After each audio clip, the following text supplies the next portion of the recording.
Innal hamdalillah nahmaduhu wa nasta'inuhu wa nastaghfiruh wa na'udzu billahi min shururi anfusina wa min sayyiati a'malina man yahdihillahu fala mudilla lahu wa man yudlilhu fala hadiya lahu asyhadu an la ilaha illallah wahdahu la syarika lahu wa asyhadu anna muhammadan abduhu wa rasuluh Allahumma shalli wa sallim ala nabiyyina Muhammadin wa ala alihi wa sahbihi ajma'in amma ba'du.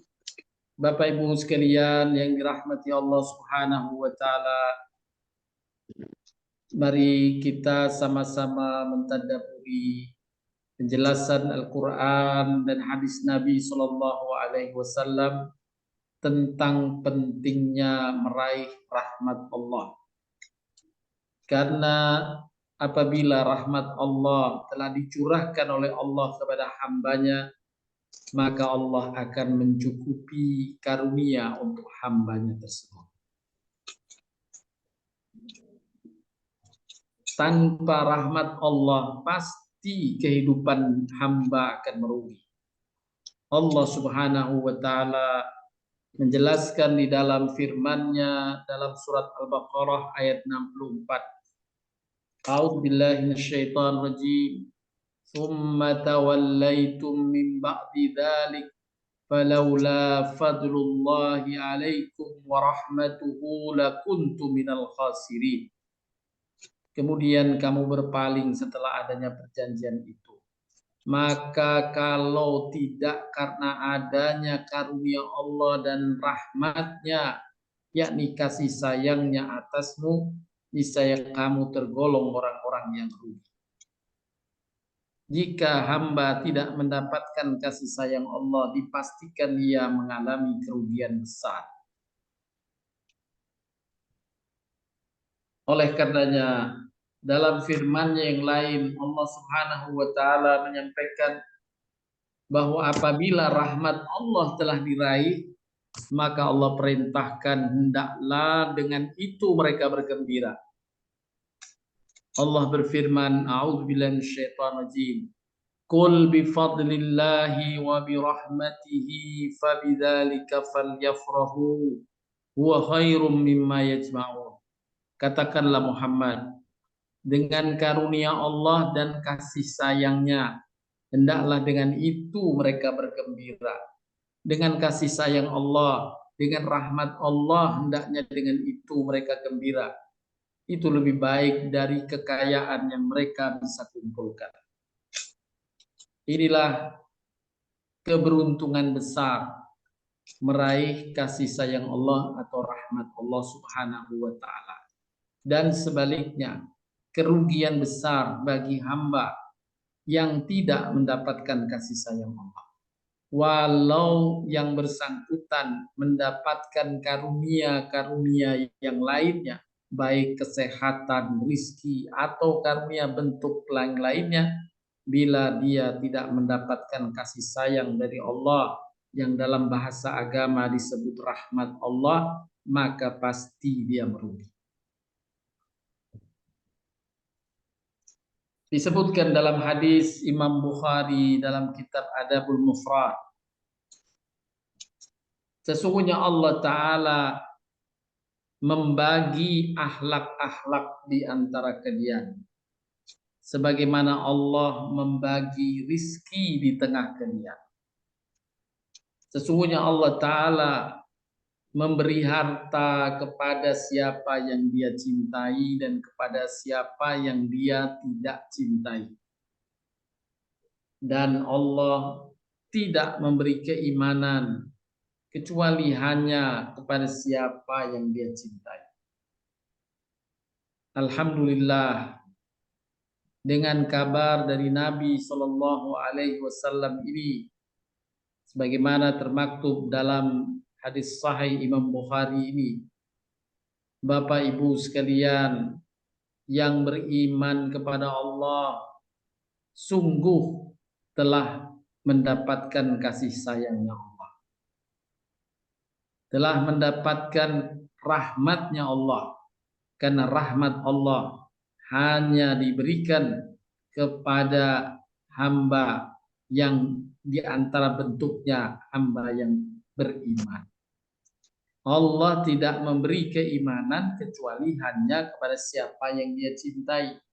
Kalau kita diberikan hidayah iman, maka ketahuilah sungguh kita insya Allah termasuk hamba yang dicintai, diberi rahmat oleh Allah Subhanahu wa Ta'ala.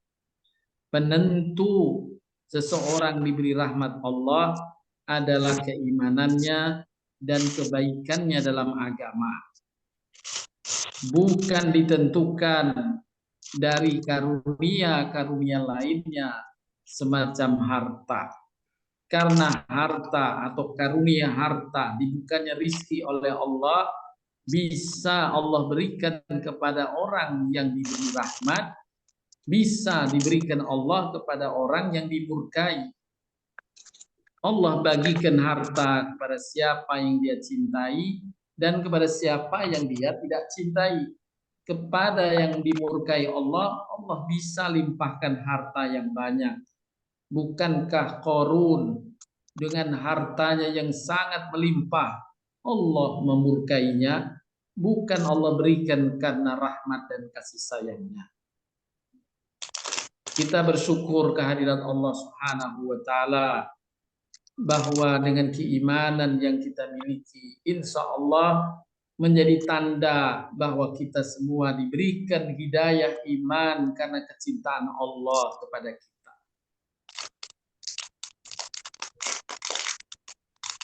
Kalau kita telah mendapatkan kecintaan Allah, maka Allah Subhanahu wa Ta'ala mengabarkan urusan dunia bisa kita ikhtiarkan dan Allah akan menjaminnya. Bukankah dalam firman-Nya yang lain, wa may yattaqillaha yaj'al lahu makhraja wa yarzuqhu min haitsu la yahtasib wa may yatawakkal 'alallahi fa huwa hasbuh. Barang siapa bertakwa kepada Allah, maka Allah akan memberikan jalan keluar atas semua problemnya. Allah akan memberikan rizki dari arah yang tidak diduganya, dan Allah akan mencukupkan kebutuhannya. Allah berfirman pula dalam surat An-Nisa, "Man kana yuridu thawabad dunya fa indallahi thawabud dunya wal akhirah wa kana Allahu sami'an basira." Barang siapa yang menghendaki manfaat dunia saja, maka ia merugi. Karena di sisi Allah ada manfaat dunia dan akhirat. Allah Maha mendengar lagi Maha melihat. Bila kita berikhtiar untuk mendapatkan dan selalu berada dalam rahmat Allah, maka Allah akan mencukupkan kita dengan manfaat dunia sekaligus akhirat. Tapi bila kita hanya merebut dunia saja, boleh jadi Allah membukakan pintu dunia dengan kemurkaannya, bukan dengan kasih sayangnya. Maka pasti hamba itu merugi. Yang jelas merugi dia di akhirat kelak. Dan di dunia belum pasti mendapatkan keberuntungannya. Difirmankan dalam ayat yang lain, agar kita diingatkan dalam ayat ini untuk tidak melihat dunia sebagai ukuran kesuksesan. Bukan dibukanya karunia dunia yang menjadi penentu kesuksesan hidup. Allah berfirman dalam surat Al-An'am ayat 44, "Falamma nasu ma dzukiru bihi fatahna 'alaihim abwaaba kulli syai' hatta idza farihu bima utu akhadnahum ba'tatan fa idza hum mublisun."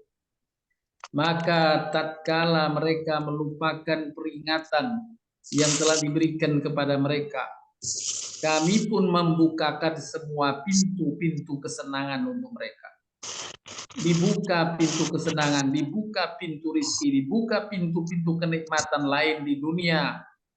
Tetapi sesungguhnya Allah membuka pintu karunia-Nya itu bukan karena kasih sayangnya, tapi karena kemurkaannya. Maka di ayat berikutnya, sehingga apabila mereka bergembira dengan apa yang telah diberikan kepada mereka itu, kami siksa mereka dengan sekonyong-konyong. Maka ketika itu mereka terdiam berputus asa. Na'udzubillahi min dzalik. Inilah yang dimaknai dengan istidraj. Diberikan karunia, tapi sesungguhnya Allah sedang mengancam dengan siksaan. Karena karunia tadi diberikan atas murka Allah. Kenapa dimurkai Allah? Karena dia berikhtiar mendapatkan karunia itu dengan cara-cara yang justru tidak mendatangkan ridho Allah, tidak mendatangkan atau mendekatkan pada kasih sayang Allah. Tetapi bila ikhtiar yang dilakukan untuk meraih dunia dengan memanfaatkan apa yang Allah telah ajarkan, apa yang Nabi telah contohkan, maka pasti dengan jalan itu ia mendapatkan rahmat Allah, kasih sayang Allah, maka hasilnya pun Allah jamin pasti kebaikan yang Allah akan berikan dunia dan akhirat. Allah mengingatkan dalam ayat yang lain, siapakah yang mengharamkan perhiasan dari Allah yang telah dikeluarkannya untuk hamba-hambanya, dan siapa pula yang mengharamkan rizki yang baik? Allah enggak mengharamkan rizki yang baik. Allah tidak mengharamkan apa yang Allah karuniakan pada hambanya dari yang halalnya. Bahkan ayat ini menegaskan, sesungguhnya karunia Allah di muka bumi, berbagai kenikmatan yang Allah ciptakan di muka bumi, semuanya itu disediakan bagi orang yang beriman dalam kehidupan dunia. Allah menciptakannya untuk diberikan kepada hamba-hamba yang dicintainya, hamba-hamba yang disayanginya, dan hamba yang disayangi tandanya adalah diberikan pada hamba itu keberimanan. Bila hamba diberikan keberimanan dan akhlak yang baik, itulah yang menjadi penilai bahwa Allah sedang sayang padanya. Dan bila Allah sayang padanya, sungguh dunia ini diberikan untuk pada hamba-hamba yang disayangi Allah. Demikianlah kami menjelaskan ayat-ayat ini bagi orang yang mengetahui. Dalam ayat yang lainnya, Allah pun berfirman, tepatnya dalam surat 9.000 kalau mau. Ayat 77. Wabtahi fima ataqallahu daral akhirata wa la tansa nasibaka minad dunya wa ahsin kama ahsanallahu ilaik. Kan agar kita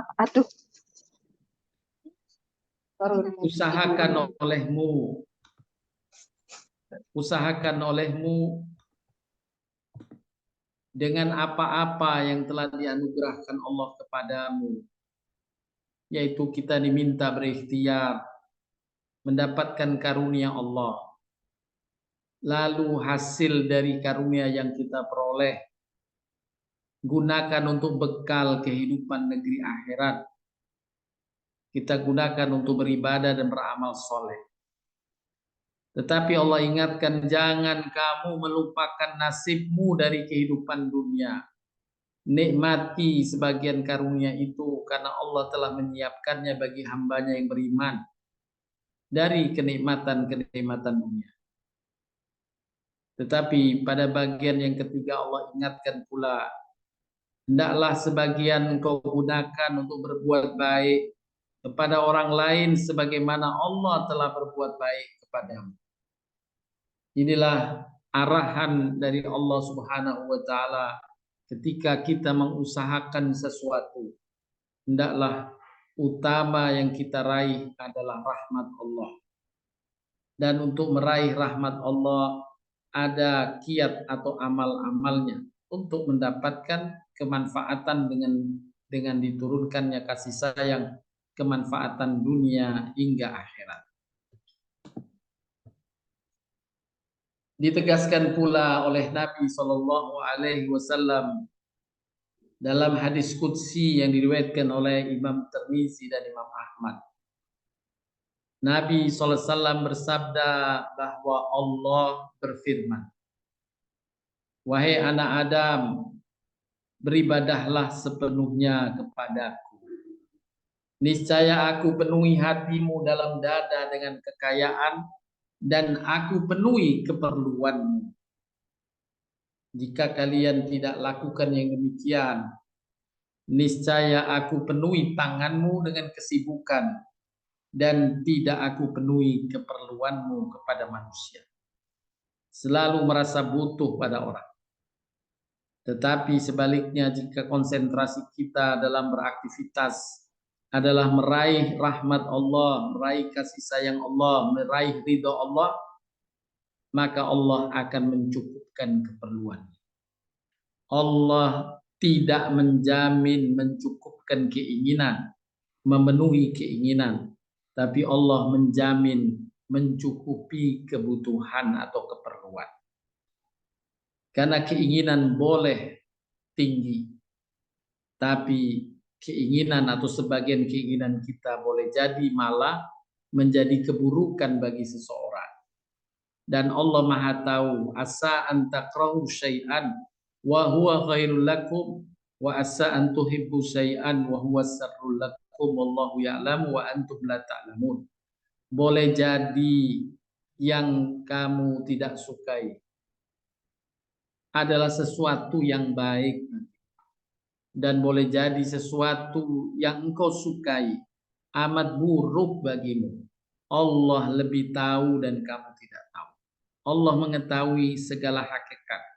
Maka Allah jaminkan, bila engkau sudah mendapatkan rahmat atau kasih sayang Allah, pasti yang diterima hamba adalah yang terbaik. Allah lah yang pemberi terbaik. Allah lah yang Maha tahu mana yang paling cocok untuk hambanya. Allah yang paling tahu mana yang paling menyenangkan dan sekaligus menyelamatkan. Bukan sekedar menyenangkan, tapi Allah jaminkan menyenangkan sekaligus menyelamatkan hamba. Memberi kesuksesan bukan saja dunia, tapi kesuksesan dunia sekaligus akhirat. Dalam firman Allah surat Al-Ahzab ayat 41 hingga 43, Allah Subhanahu wa taala berfirman menjelaskan satu jalan untuk meraih kasih sayang Allah. Hai orang-orang beriman, berzikirlah dengan menyebut nama Allah. Zikir yang sebanyak-banyaknya.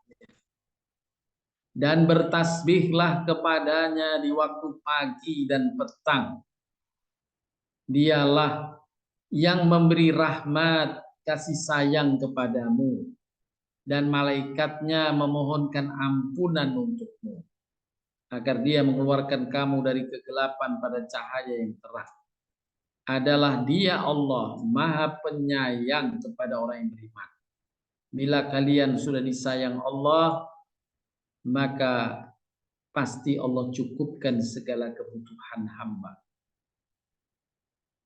Inilah seruan dari Al-Quran, dari Allah Subhanahu wa taala kepada kita hamba yang beriman, untuk menempuh jalan yang Allah telah tunjukkan, jalan meraih kasih sayang Allah.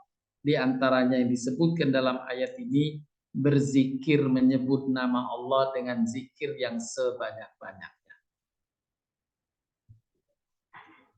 Bapak Ibu sekalian yang dirahmati Allah Subhanahu wa taala. Jadi karunia dari penjelasan ayat-ayat di atas, karunia apakah itu rizki, sehat, atau kenikmatan-kenikmatan hidup lainnya, bisa diberikan Allah, dibukakan pintunya oleh Allah untuk hamba yang diberikan Allah dengan rahmatnya, dengan kasih sayangnya. Dan ada pula karunia yang dibukakan oleh Allah untuk hambanya tanpa kasih sayangnya. Justru Allah berikan dengan pengujian, Dan boleh juga Allah berikan dengan kemurkaan. Kalau dengan ujian dipersilakan, disilakan. Kamu manfaatkan, kalau kebaikan yang kau manfaatkan dalam kebaikan boleh jadi manfaat bagimu. Kalau kamu manfaatkan untuk yang buruk boleh jadi buruk bagimu. Ya silahkan dijalankan. Ini bagian dari ujian. Tapi boleh juga ini sebagai azab. Silahkan kamu manfaatkan karunia ini. Dibuka oleh Allah pintu karunia-Nya. Tapi untuk dijebloskan ke dalam kesengsaraan. Na'udzubillahi min dzalik. Inilah karunia tanpa rahmat. Untuk bagian pertama, karunia dengan rahmatnya, dengan kasih sayang Allah. Allah memberikannya karena sayang kepada hambanya itu. Pasti yang diberikan adalah yang terbaik untuk hamba. Dan Allah jaminkan apa yang Allah berikan yang terbaik untuk hamba itu pasti mencukupkan kebutuhan hamba. Sekali lagi, Allah hanya menjamin kebutuhan hamba, bukan keinginan hamba. Bila keinginan itu sesuai dengan kebutuhannya pasti terpenuhi. Bila keinginan itu akan mendatangkan keburukan pada si hamba, Allah akan menyelamatkan hamba. Keselamatan hamba di sisi Allah lebih utama dari kenikmatan yang dirasakan oleh hamba. Sehingga kita pasrahkan, bila kita telah mendapatkan kasih sayang Allah, Allah pasti yang maha mengatur kebaikan untuk kita. Tetapi bila karunia tanpa jaminan bahwa karunia kita peroleh dengan kasih sayang Allah, maka kita khawatir.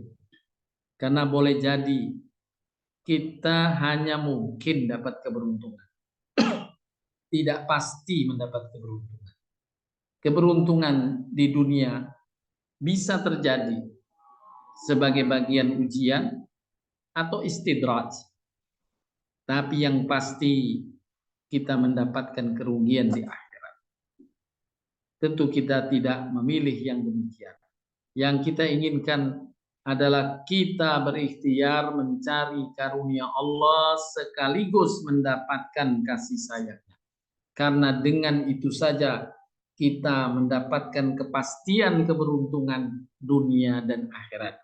Oleh karenanya dalam ayat tadi yang dibacakan dalam surat Yunus ayat ke-58, Bapak Ibu sekalian, coba ayat ini dijadikan moto hidup kita. Jadikan hafalan satu ayat pendek ini saja, satu kalimat dari ayat ini. Qul bi fadlillahi wa bi rahmatihi fabidzalika falyafrahu huwa khairum mimma yajma'un. Katakanlah, dengan karunia Allah dan kasih sayangnya, hendaklah dengan itu mereka bergembira. Hendaklah kita berikhtiar mencari karunia Allah dengan cara sekaligus meraih kasih sayang. Kalau sudah dapat raihan kasih sayang dari Allah, karunia Allah akan berikan pula, dan itu menjamin keberuntungan dunia dan akhirat. Bapak Ibu sekalian yang dirahmati Allah Subhanahu wa taala. Sungguh Allah dengan kasih sayangnya lebih besar dari amal hamba. Kasih sayang Allah tidak bisa terbeli dengan amalan hamba yang baik. Tidak bisa ditukar karunia Allah dengan amal hamba sesungguhnya. Karena apa yang Allah telah berikan, Allah telah karunikan pada hamba sudah sangat besar untuk membayar sebagai kompensasi dengan apa yang Allah telah berikan pada hamba. Dengan amalan-amalan kita sesungguhnya sudah tidak memadai, sudah tidak sanggup. Tapi kalau kasih sayang Allah, Allah tidak menilai amalan itu. Di dalam hadis Imam Muslim, Nabi SAW bersabda, tidak ada amalan seorang pun yang bisa memasukkannya ke dalam surga dan tidak bisa menyelamatkannya dari neraka. Tidak juga denganku kecuali dengan kasih sayang dari Allah. Kalau Allah sudah kita ketuk kasih sayangnya, dan Allah menganugerahi kasih sayang kepada hambanya, barulah si hamba terjaminkan dunia dan akhiratnya. Dia meraih surga sesuai dengan apa yang Allah tetapkan berupa kasih sayang pada hamba. Oleh karenanya di dalam hadis yang cukup panjang dikisahkan, suatu hari baginda Nabi SAW didatangi malaikat Jibril, kemudian berkata, "Wahai Muhammad, ada seorang hamba yang beribadah kepada Allah selama 500 tahun di atas sebuah bukit yang berada di tengah-tengah lautan. Dia sendiri beribadah dan Allah besarkan atau panjangkan umurnya mencapai 500 tahun di masa yang lalu.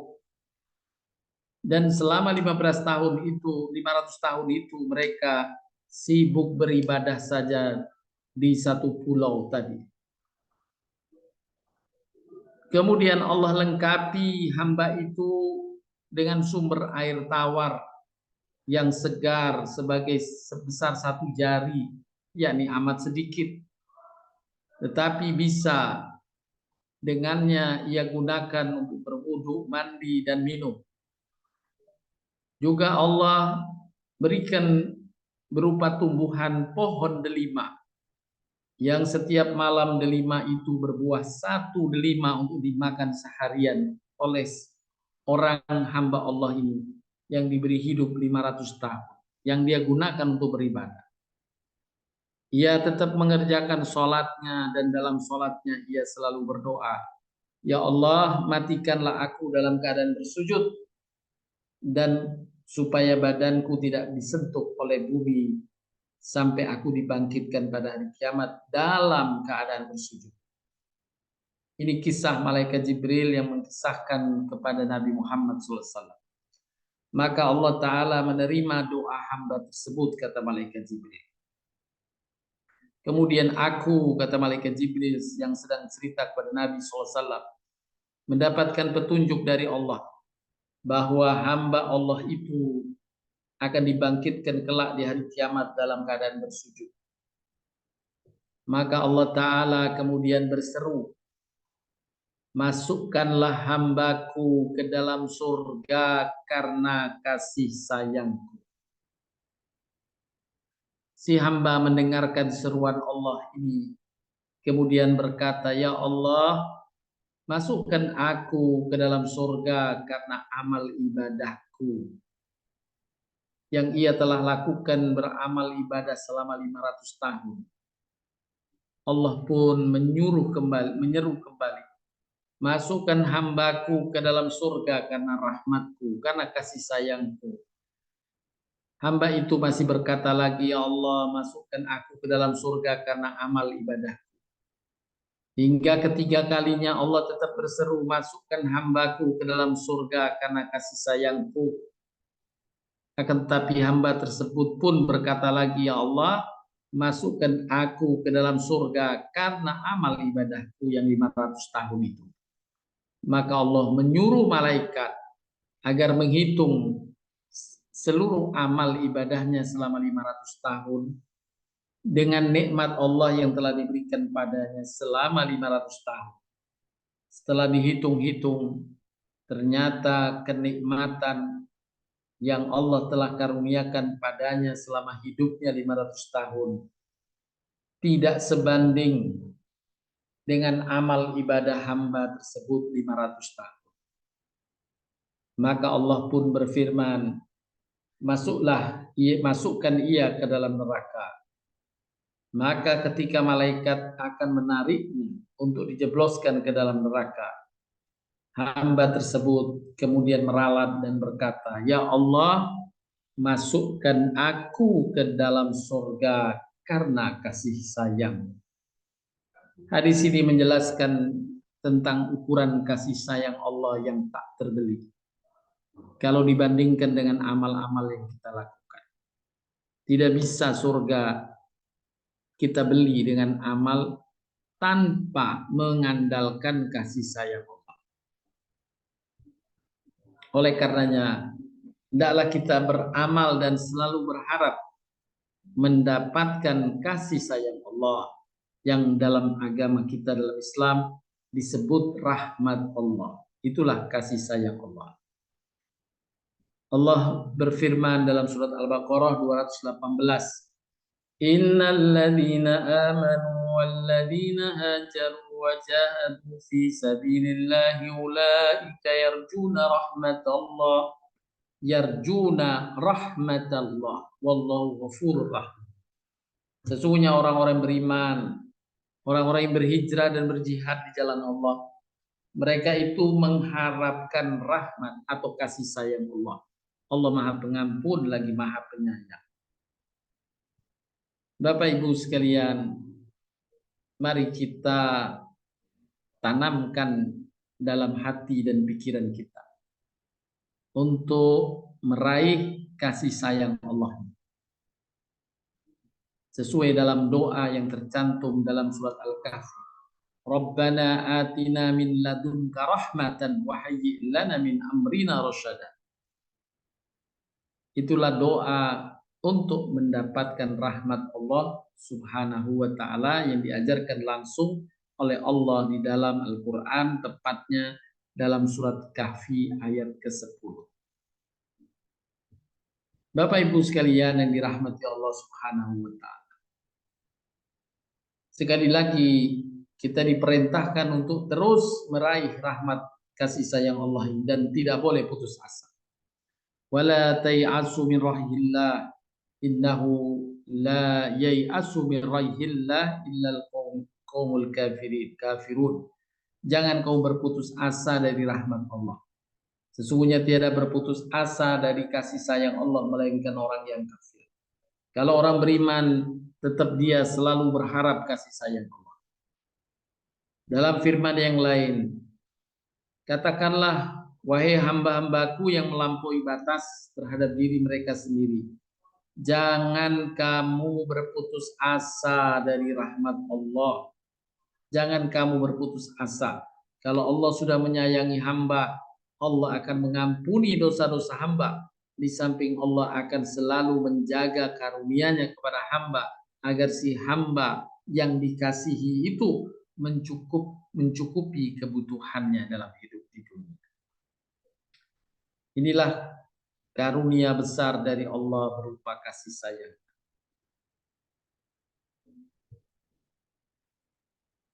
Bapak Ibu sekalian yang dirahmati Allah Subhanahu wa taala. Ketika Nabi ditanya siapa hamba yang paling Allah cintai, siapa hamba yang Allah paling sayangi, maka Rasulullah menjawab yang paling baik akhlaknya, yakni akhlak baik terhadap Allah, terhadap Rasul, maupun akhlak terhadap sesamanya. Disebutkan dalam hadis Imam Ibnu Hibban, Al-Hakim dan Baihaqi. Kita sama-sama simak hadis ini Bapak Ibu sekalian, berkaitan dengan meraih rahmat Allah Subhanahu wa taala. Idza haballahu abdul asal. Apabila Allah mencintai hambanya, Allah menyayangi hambanya, maka Allah akan jadikan si hamba itu beraktivitas. Para sahabat kemudian bertanya, "Ya Rasulullah, apa yang dimaksud beraktivitas?"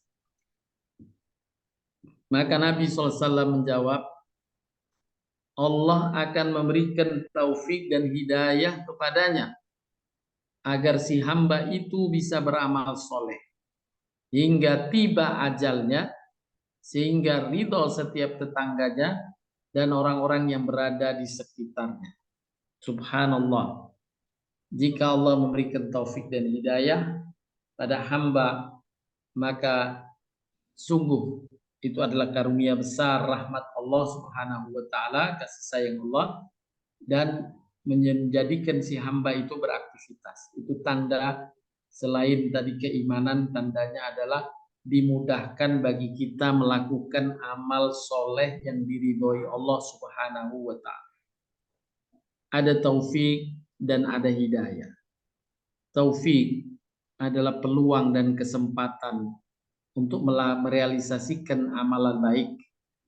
Sedangkan hidayah adalah petunjuk untuk memberikan atau merealisasikan amalan yang baik. Kadang seseorang mendapatkan taufik tapi tidak mendapatkan hidayah. Ilmunya bahwa ini dia mendapatkan kemampuan, ya dia dapat, tapi berkaitan dengan hidayah dia tidak peroleh, sehingga walaupun berpeluang, berkesempatan, dia tidak manfaatkan. Itu contoh orang yang dapat taufik tapi tidak dapat hidayah. Sedangkan orang yang dapat hidayah tapi tidak dapat taufik, dia tahu bersedekah itu baik, dia ingin bersedekah tapi dia tidak punya kemampuan untuk bersedekah, berarti ia tidak diberikan taufik, kesempatan atau peluang untuk merealisasikan apa yang diketahuinya dari suatu kebaikan.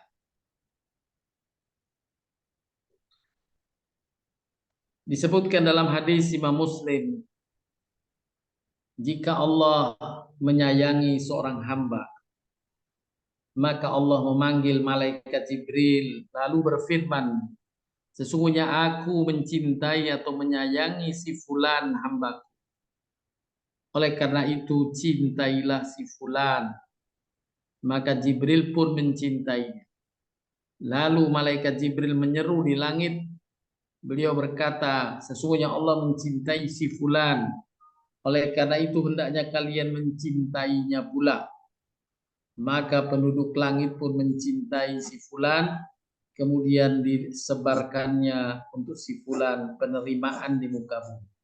Orang-orang yang bergaul dengan seseorang yang dicintai Allah ini dibantu oleh malaikat untuk juga menerima kebaikan orang-orang tersebut, sehingga mereka menjadi saksi kebaikan orang. Disebutkan dalam hadis yang lain, sama-sama kita simak hadis qudsi ini. Allah Ta'ala berfirman, aku menciptakanmu untuk diriku, maka jangan engkau bermain-main. Kita diciptakan Allah untuk mengabdi kepada Allah sesuai dengan ikrar kita, inna salati wa nusuki wa mahyaya wa mamati lillahi rabbil alamin. Hidupku sehingga matiku hanya ku persembahkan untuk Allah Ta'ala. Dan itulah yang Allah sampaikan dalam hadis qudsi ini, aku menciptakanmu untuk diriku, maka jangan engkau bermain-main. Dan aku menjamin bagi dirimu dengan rizkiku, maka jangan engkau merasa susah. Rizki Allah telah jamin, Allah bagikan kepada hamba-hambanya di dunia ini. Bahkan sebagaimana dalam hadis yang disebutkan terdahulu, bahwa rizki dunia Allah bagikan kepada mereka yang tidak beriman maupun kepada mereka yang beriman, kepada mereka yang Allah murkai maupun kepada hamba yang Allah sayangi. Allah menjaminkan, aku menjamin bagi dirimu dengan rizkiku, jangan engkau merasa susah. Wahai anak Adam, carilah kasih sayangku. Inilah penjelasan agar kita berikhtiar mencari kasih sayang Allah. Niscaya engkau akan mendapati aku, yakni mendapati kasih sayangku. Jika engkau mendapatkannya, niscaya engkau akan mendapatkan segala sesuatu. Jika kasih sayang sudah diraih, pasti Allah mencukupkan segala sesuatu yang dibutuhkan. Akan tetapi jika aku tidak mendapatkan dirimu, niscaya engkau sudah tidak mendapatkan segala sesuatu. Sungguh aku lebih baik bagi dirimu dari segala sesuatu. Allah ingatkan, yang terpenting adalah kasih sayang Allah, bukan semata-mata karunia-Nya. Oleh karenanya Allah menjaminkan atau menyuruh kita dalam menjaminkan karunia yang sudah kita dapat benar-benar dapat dari adanya kasih sayang Allah. Qul bi fadlillah wa bi rahmatihi falyafrahu. Katakanlah, dengan karunia Allah yang telah diikat atau diberikan Allah kepada hambanya dengan kasih sayangnya, maka bergembiralah. Bapak Ibu sekalian yang dirahmati Allah Subhanahu wa taala. Adapun ikhtiar untuk meraih kasih sayang Allah, kita dapat temukan perintah untuk kita berikhtiar mencari kasih sayang Allah ini dengan beberapa bentuk amalan. Yang pertama, iman kepada Allah Ta'ala dan berpegang teguh terus kepadanya. Allah berfirman dalam surat An-Nisa 175, adapun orang-orang yang beriman kepada Allah dan berpegang teguh kepada agamanya, maka Allah akan memasukkan mereka ke dalam kasih sayangnya. Rahmat di sini maknanya kasih sayang. Allah lingkupi mereka dengan kasih sayangnya dan dari karunia. Karunia dikasih dengan kasih sayangnya. Inilah yang menyebabkan keberuntungan. Kemudian selain kita menjaga agar iman kita tetap tinggi, tetap yakin, dan menjadikan diri kita lebih istiqomah dalam berpegang teguh kepada iman, maka itu yang pertama yang menjaminkan hamba mendapatkan rahmat Allah. Yang kedua, beriman kepada Nabi Muhammad SAW. Dalam surat Al-Hadid ayat 29 Allah pun berfirman, kami terangkan yang demikian itu supaya ahli kitab mengetahui bahwa mereka tidak mendapat sedikit pun dari karunia Allah, yakni kasih sayangnya, jika mereka tidak beriman pada Muhammad. Jadi kalau hamba tidak beriman pada Muhammad, kasih sayang Allah Allah cabut darinya.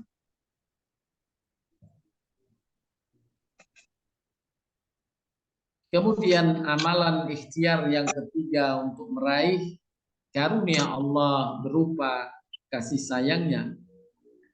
Dalam surat Al-Imran ayat 132 Allah berfirman, taatlah kepada Allah dan taatlah kepada Rasul Muhammad agar kamu diberi rahmat, agar kamu diberi kasih sayang oleh Allah. Taat pada Allah, komitmen taat pada Allah Rasulnya mendatangkan rahmat Allah.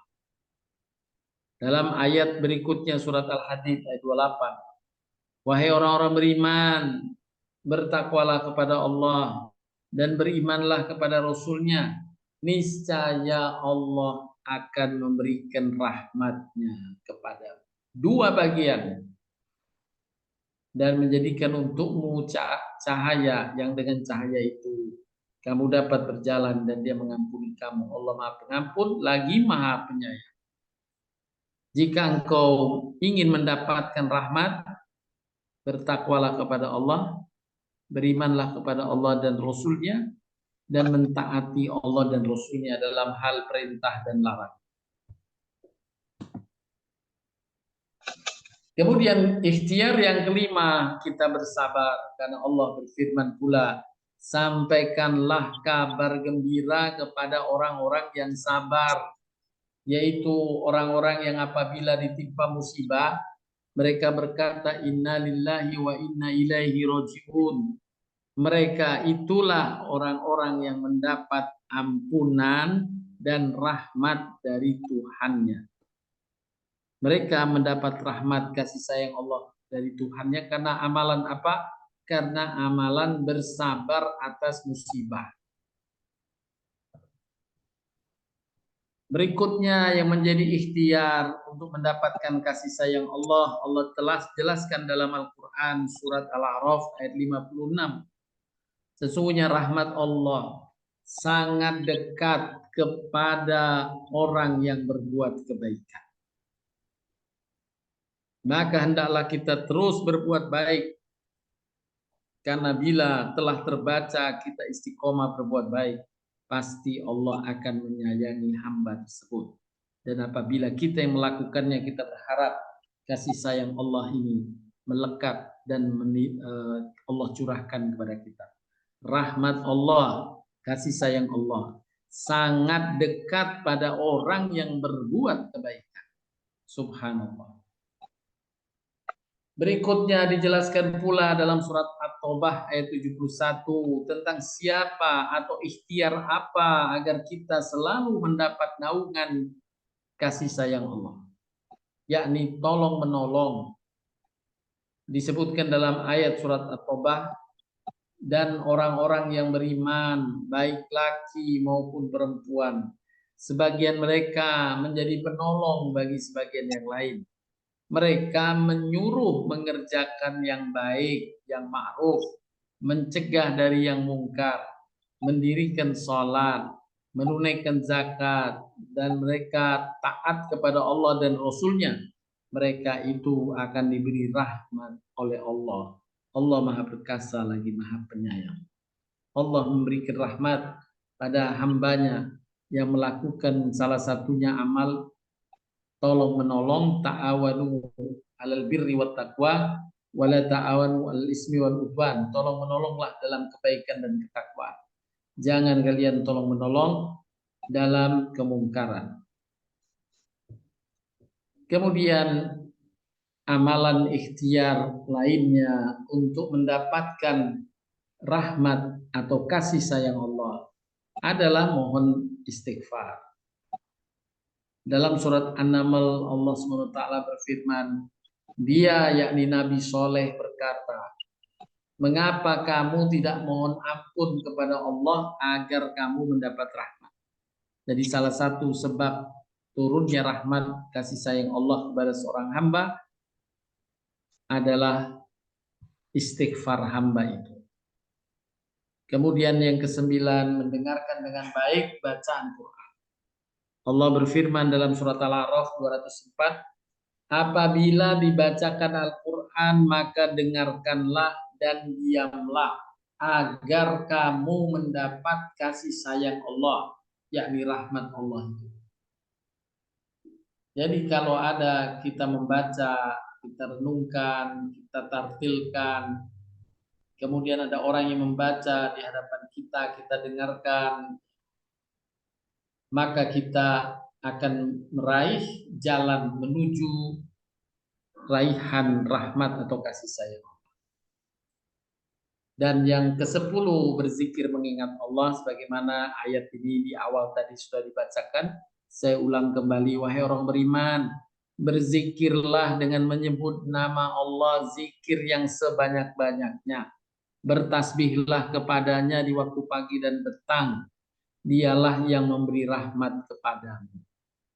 Nah, dengan penjelasan ini kita pun dijelaskan bahwa salah satu kiat untuk meraih kasih sayang Allah adalah banyak berzikir. Dan tidak kalah pentingnya ikhtiar lain untuk meraih kasih sayang Allah. Sebagaimana disebutkan dalam hadis Imam Muslim bahwa Rasulullah SAW bersabda, barang siapa yang mengunjungi orang sakit, niscaya dia mendapatkan kasih sayang Allah. Petunjuk ringkas inilah menjadi arah bagi kita dalam berikhtiar untuk mendapatkan kasih sayang Allah. Siapa yang mengunjungi saudaranya, maka dia mendapatkan kasih sayang dari Allah Subhanahu wa Ta'ala. Lebih lanjut hadis ini menyebutkan, maka apabila dia duduk di samping orang yang sakit yang dia kunjungi, ia berada dalam kasih sayang Allah. Apabila ia keluar dari orang yang sakit dan terus dinaungi, maka ia pun telah mendapatkan rahmat atau kasih sayang Allah. Bapak Ibu sekalian yang dirahmati Allah Subhanahu wa Ta'ala, maka dengan penjelasan tadi dapat kita simpulkan bahwa karunia besar yang Allah limpahkan kepada hamba-hambanya adalah kasih sayang.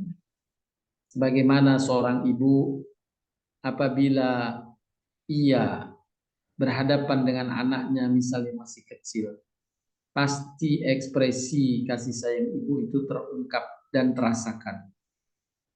Dan ada yang diberikan kepada anaknya ini karena kasih sayangnya, maka pasti si ibu akan memberikan yang terbaik untuk anak. Dan itulah yang dijadikan contoh oleh Nabi SAW ketika Nabi menjelaskan tentang besarnya kasih sayang Allah dan hendaknya setiap hamba merindukan dan selalu berharap agar ia mendapatkan terus kasih sayang Allah. Bila ia menjaminkan itu, maka Allah katakan bergembiralah, karena dengan kasih sayangnya Allah tidak akan sama sekali menelantarkan, tidak mungkin. Pasti Allah yang Maha Pengasih, yang Maha Menyayangi hamba akan memberikan yang terbaik. Oleh karenanya dianjurkan untuk kita berdoa, dan doa ini telah dibaca oleh pemuda-pemuda Kahfi yang diabadikan dalam Al-Quran. Rabbana atina min ladunka rahmatan wa hayyi' lana min amrina rasyada. Wahai Tuhan kami, berikanlah rahmat kepada kami dari sisimu. Berikanlah rahmat kasih sayangmu kepada kami dari sisimu, dan sempurnakanlah bagi kami petunjuk yang lurus dalam urusan kami. Setelah diberikan kasih sayang, kita pun meminta penjagaan dalam hidup agar kita tidak terpeleset, agar bisa tetap istiqomah dan mendapatkan tentunya sesuai dengan jaminan yang Allah telah berikan. Siapa yang dikasihi Allah, pasti Allah akan mencukupkan kebutuhan hambanya itu. Rabbana atina min ladunka rahmatan wa hayyi' lana min amrina rasyada. Bapak Ibu sekalian, inilah yang dapat disampaikan untuk kajian yang kita untuk pekan ini kita reschedule sore hari. Mohon maaf atas reschedule ini, tapi insya Allah dengan apa yang diuraikan semuanya kita tergolong hamba yang mendapatkan kasih sayang Allah. Buktinya sebagaimana disebutkan dalam hadis yang diungkapkan di atas, buktinya adalah Allah telah karuniakan iman kepada kita. Dan ketika Allah mengaruniakan iman kepada seorang hamba, kata Nabi, pasti hamba itu telah diberi kasih sayang Allah. Bila masih diberikan, dibukakan baginya karunia dunia, rizki dan sebagainya, belum menentukan bahwa ia telah mendapatkan kasih sayang Allah. Tapi bila iman tetap berada dalam hati dan pikiran, maka sungguh itu menjadi tanda kasih sayang Allah telah dilimpahkan kepada hamba tersebut. Semoga kita semua termasuk di dalamnya dan kita terus meraih kasih sayang Allah dengan amalan-amalan yang tadi telah dijelaskan. Amin. Mengunjungi orang atau saudara, sahabat yang sedang ditimpa musibah atau sakit, ini jalan mendapatkan kasih sayang Allah. Selalu menyebut zikir dengan nama-nama Allah sebanyak-banyaknya. Mendengarkan dengan baik bacaan Al-Quran. Memohon selalu dengan istighfar, tolong menolong, beramar ma'ruf, berbuat kebaikan pada sesama, bahkan kepada makhluk lainnya. Ya, jangan engkau remehkan berbuat kebaikan pada makhluk.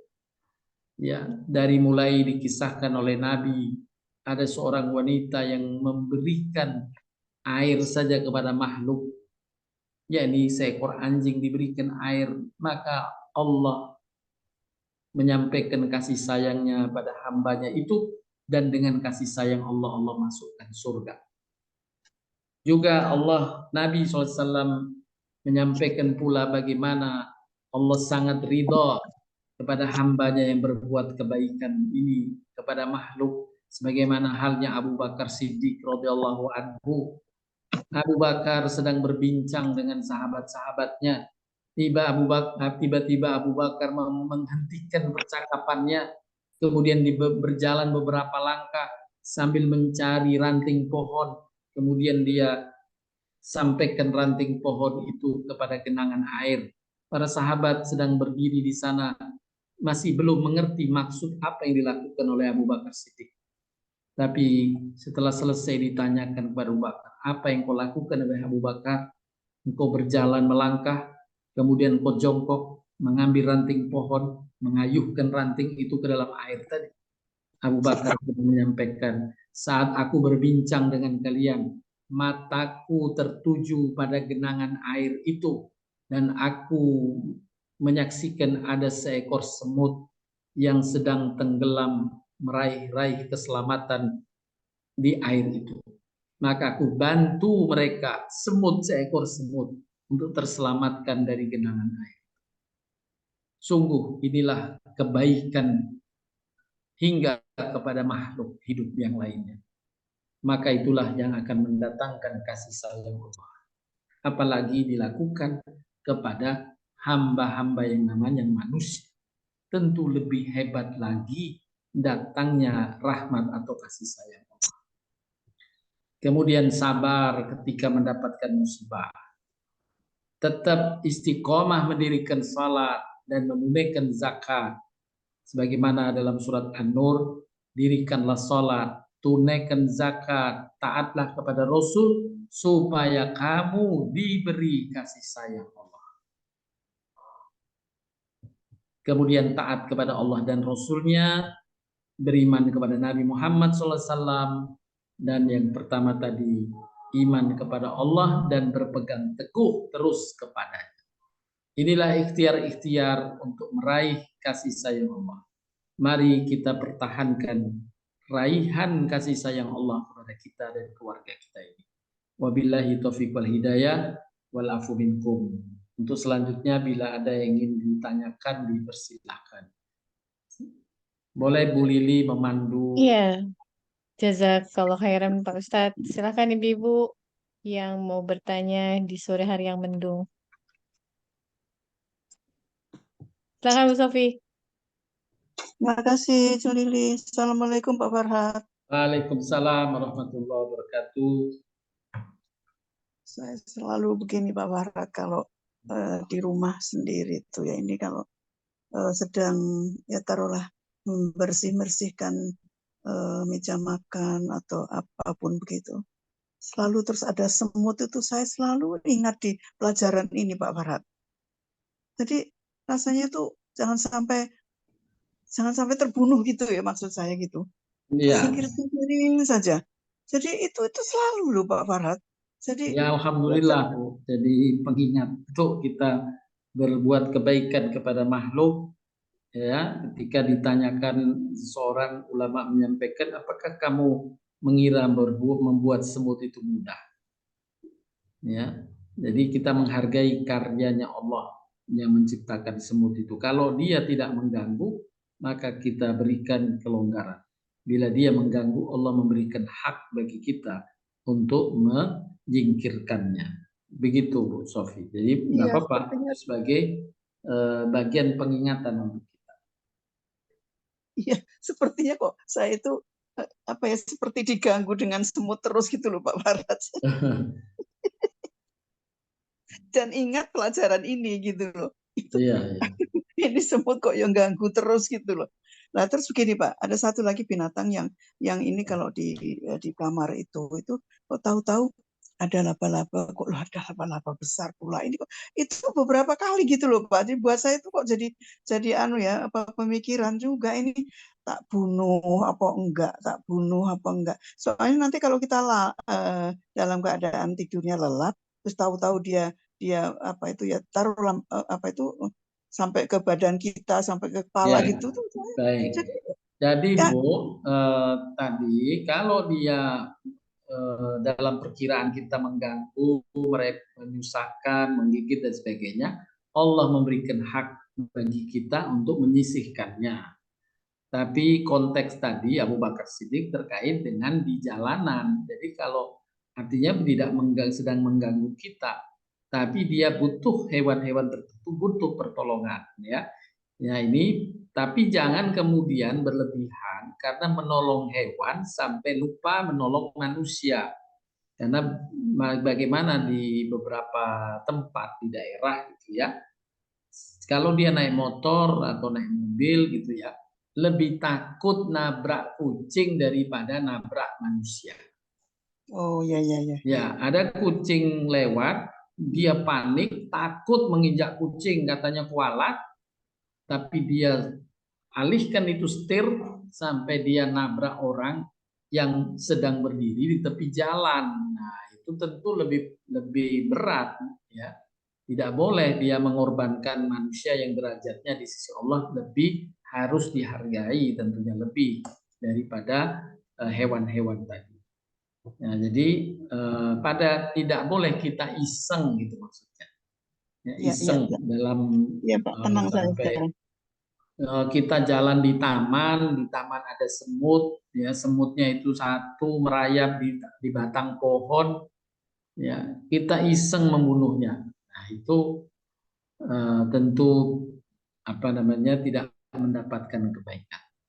Bagaimana Abu Bakar tadi sampai dia mengalokasikan waktu dan tenaga khusus menyelamatkan semut yang tergenang di dalam air. Begitu Bu Sofi. Iya, kok bisa buat saya kok jadi ya terpikir Ya, terus. Terima kasih Pak Fadil, udah tenang ya sekarang. Udah sama-sama tenang, Bu Sofi. udah tenang. Terima kasih. Monggo Bu Lili. Terima kasih Mbak Lili. Makasih Bu Sofi. Silakan untuk ibu-ibu yang lain, bapak-bapak yang lain. Kalau belum ada yang bertanya, Pak Ustadz, saya mau bertanya Pak Ustadz. Oh, silakan Bu Keduduk Lili. kedudukan fatwa ulama di dalam tatanan masyarakat kita tuh gimana Pak Ustadz? Sesuatu yang harus atau memang boleh ikut, boleh tidak? Baik, ada wilayah-wilayah yang sifatnya pasti dan ada wilayah-wilayah yang sifatnya istihadiyah atau ikhtilaf namanya, ya. Kalau sesuatu yang masuk kategori wilayah pasti, jadi fatwa kedudukannya untuk memperjelas, ya artinya memperjelas. Maka kalau dia sesuatu yang pasti wajib diikuti, ya. Kalau sesuatu yang pasti. Tapi kalau berkaitan dengan ikhtilaf, ya berikhtilaf, mungkin pendapat ulama lokal atau pada suatu kondisi tertentu fatwa itu dipahami sebagai fatwa yang istihadiyah, yang ada pendapat ulama lain yang tidak terakomodasi dalam fatwa itu, maka hukum mengikutinya tetap istihadiyah. Kalau memang kaitannya masih ikhtilafnya berkaitan dengan hal-hal yang tadi dia merujuk ke ulama yang lain yang dibenarkan karena urusannya ikhtilaf, maka ya tidak wajib mengikuti fatwa itu, dia sudah punya sandaran fatwa ulama yang lain. Misalnya, fatwa kumpulan fatwa ulama tertentu, tapi ada fatwa dari Imam Syafi'i misalnya, individual Imam Syafi'i, maka dia pendapat Imam Syafi'i yang saya ikuti. Nah, itu dibolehkan, ya. Jadi tidak mengikat pasti untuk hal-hal yang ikhtilaf. Tapi kalau fatwa itu berkaitan sesuatu yang pasti, maka dia wajib diikuti. Begitu Bu Lili. Baik, terima kasih Pak Ustadz. Ya. Silakan yang lain, silakan. Di komen belum ada Pak Ustadz. Baik. Saya satu lagi boleh Pak? Ya, silakan Bu Sofi. Iya. Jadi saya kalau membaca surat Yusuf itu ya Pak ya, itu Yusuf tuh dengan arifnya mengatakan, angkatlah aku menjadi pejabat negara karena aku mampu untuk melakukannya, taruhlah begitu. Jadi sebetulnya tuh kita boleh ya Pak menyodorkan menyiapkan diri untuk menjadi seorang taruhlah pemimpin atau pejabat negara asal dia merasa mampu ya Pak ya. Nah sebetulnya yang begitu-begitu tuh kadang-kadang saya suka risih ya Pak ya untuk saat-saat begini nih, di saat-saat sekarang ini gitu loh. Sama sekali tidak ada hubungannya dengan itu gitu loh Pak. Tidak ada hubungannya dengan itu. Baik, ya. Jadi saya suka tenangkan diri sendirilah, bukan urusan kita. Saya suka gitu Pak. Jadi Baik, ya. ya itulah Pak kira-kira begitu. Ya, Jadi baik Bu Sofi. Jadi kalau seseorang, jadi tujuan untuk mendapatkan kewenangan tadi adalah tujuan utamanya memberi manfaat pada sesama atau dalam konteks negeri memberi manfaat pada negeri atau pada ruang yang lain memberi manfaat pada satu daerah, kecamatan, RT itu, maka dibolehkan kita menyampaikan kompetensi dan keinginan, ya. Kan sebagaimana Nabi Yusuf tadi, saya memiliki kemampuan untuk menjadi bendahara negara, ya, memiliki kemampuan itu, berikan itu, ya. Nanti dibolehkan karena ini konteksnya apa? Konteksnya memberi manfaat. Saya punya kompetensi, saya ingin memanfaatkan kompetensi saya agar bisa bermanfaat dalam lingkungan yang lebih luas. Kalau engkau beri kesempatan saya, insya Allah saya akan memberikan manfaat besar. Nah, ungkapan seperti itu boleh, ya, tapi tidak dalam pengertian niat hanya untuk jabatannya, tapi bukan untuk berkaryanya. Yang dicontohkan oleh Nabi Yusuf itu memberi manfaat dalam karya, ya, bukan semata-mata jabatan yang sebenarnya dia justru tidak kompeten di jabatan itu, yang akhirnya malah merugikan orang banyak, bukan malah melahirkan manfaat, malah merugikan orang banyak karena dia sebenarnya tidak kompeten. Nah, itulah yang nggak boleh. Tapi kalau Nabi Yusuf karena dia punya kompetensi, punya pengalaman dan sebagainya, maka Nabi Yusuf mengatakan, kalau engkau mengangkat aku, angkatlah aku sebagai bendahara. Aku memiliki kemampuan itu. Begitu kira-kira Bu Sofi. Ya, jadi tidak terlepas dari kita tidak terpikir untuk bahwa kita tuh sombong tuh kok mencalonkan diri untuk jadi itu nggak begitu ya Pak ya? Oh, Asal memang bukan enggak, dalam ya. konteks kesombongan, tapi kompetensi. Ya, Ya, kalau contoh yang sederhana misalnya, ada seorang yang dia membutuhkan untuk ada di rumah, misalnya lampunya ada lampu mati, ada bola lampu mati. Kemudian dia menawarkan, ada orang banyak di situ, ya, aduh lampu saya mati gitu misalnya. Kemudian ya. ada si X misalnya, dia memang punya keahlian memperbaiki lampu. Bu, biar saya aja Bu yang membereskan lampu Ibu. Kan tidak Oh iya, sombong karena dia memiliki kompetensi itu.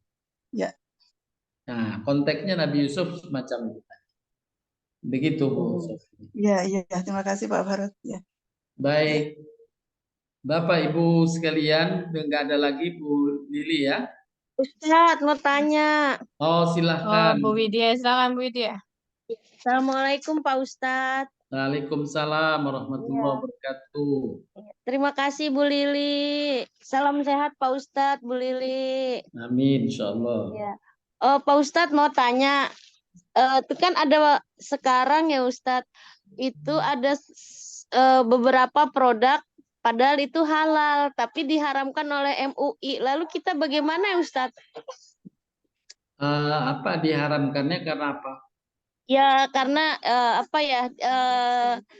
Iya, karena dia mendukung agresi Israel kayak gitu, Ustadz. Lalu kita sebagai umat Islam tuh harus kayak gimana, Ustadz? Sebagai konsumen kan jadi bingung, Ustadz. Terima kasih ya, Ustadz. Ya, baik. Yang pertama boleh saya tanya, apakah fatwa MUI itu memberikan nama-nama produk atau perusahaan yang yang Iya, difatwakan? iya ada, Ustadz. Beberapa produk yang tidak boleh gitu. Yang mendukung agresi Israel itu loh, Ustadz. Yang tidak mendukung Palestina gitu.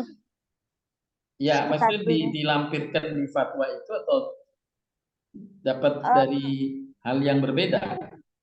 salah Perusahaan satunya, ilegal maksudnya. iya, salah satunya itu produk-produk kayak produk Unilever, kayak gitu, Ustaz.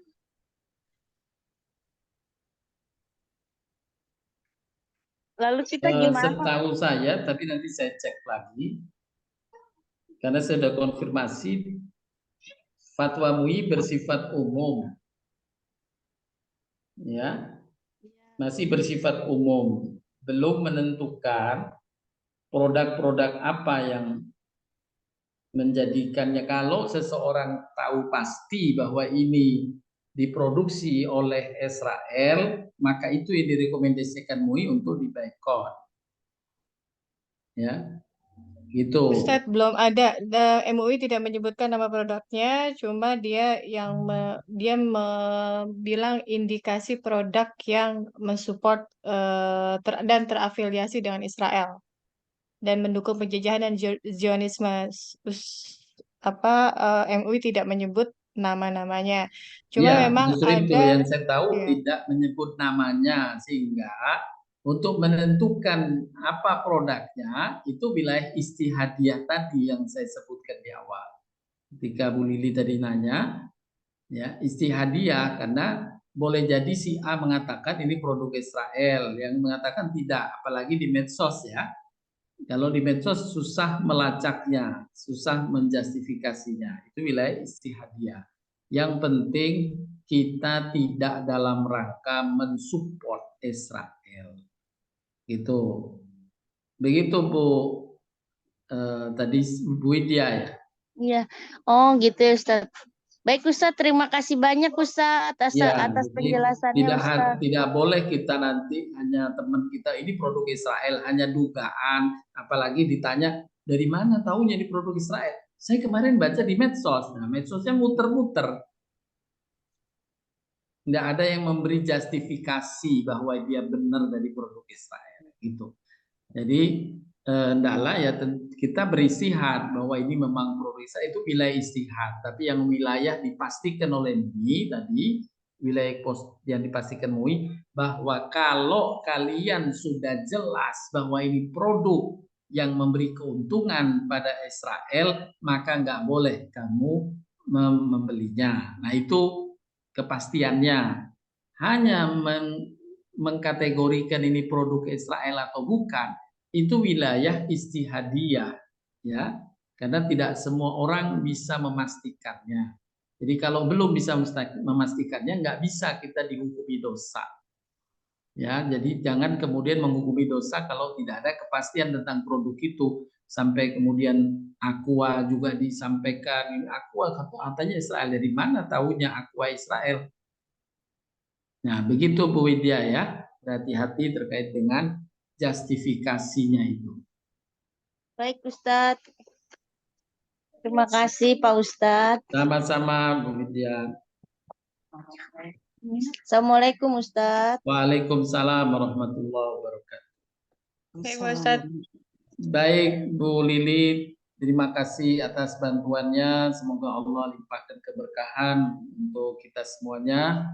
Saya cukupkan untuk kajian sore hari ini. Insya Allah pekan depan kita bisa kembali pukul yang jadwal yang biasanya.